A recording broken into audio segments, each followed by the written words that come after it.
Numerous scientific agencies on both sides of the Pacific detected an earthquake Saturday near the site where North Korea set off a hydrogen bomb earlier this month, at first prompting speculation of another weapons test, before a consensus appeared to emerge that the tremor was a natural occurrence. Xinhua, China's official news agency, said the country's seismic service registered a 3.4 magnitude event that it originally viewed as likely caused by an explosion.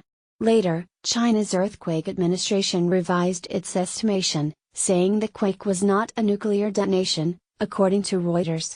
#Sync, China's seismic service, says the quake is likely caused by explosion and happens in the same location where last H-bomb detonated. https://t.co.ca/rj0 Kwai, China's Xinhua News, at XH News September 23, 2017. South Korea's presidential office said in a statement that a handful of its government agencies still maintain the quake was natural and not from an explosion.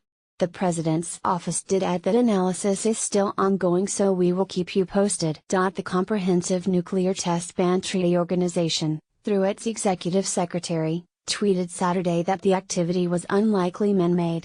The United States Geological Survey was neutral in its assessment on the cause of the tremor, which it recorded as a 3.5 magnitude quake, saying in a statement that it could not conclusively confirm at this time the nature, natural or human-made, of the event.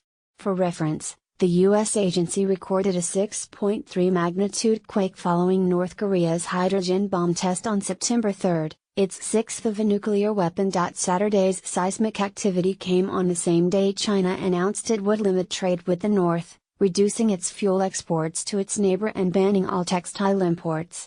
On Thursday, the U.S. unveiled its own set of economic sanctions targeting North Korea. The quake also caps a week in which President Trump and North Korea's leader Kim Jong-un exchanged increasing bellicose insults toward each other and follows a threat on Thursday by the North to carry out a significantly more dangerous nuclear test. In comments to reporters in New York, North Korea's foreign minister said his country's leader is considering whether to demonstrate his ability to detonate a nuclear warhead aboard a missile sent above the Pacific Ocean. So-called atmospheric tests of nuclear weapons were banned by the U.S., the then Soviet Union and many of the world's nations in a 1963 treaty, though China conducted the last such test known worldwide in 1980. Atmospheric tests of nuclear-armed missiles, as NPR's Jeff Brumfield reported, are dangerous for a host of reasons, including the potential for sending nuclear fallout in unpredictable patterns, and possibly, if a test were to be administered by North Korea,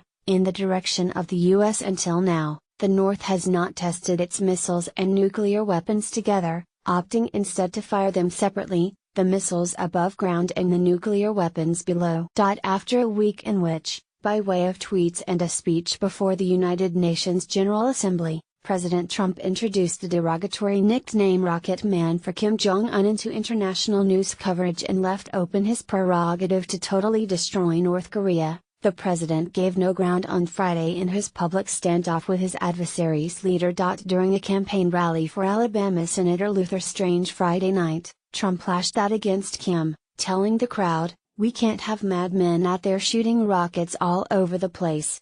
Rocket Man should have been handled a long time ago," he continued amid cheers from the audience. "He should have been handled a long time ago by Clinton, I won't mention the Republicans, right, by Obama." The president assured those in attendance, without details, that he would defend the U.S. Against any offensives launched by North Korea. "I can tell you one thing, you are protected, okay? You are protected. Nobody's going to mess with our people." A day earlier, Kim reacted to Trump's provocative speech at the UN by equating the U.S. president to a frightened dog and a mentally deranged U.S. dotard, employing an obscure insult for someone declining into senility.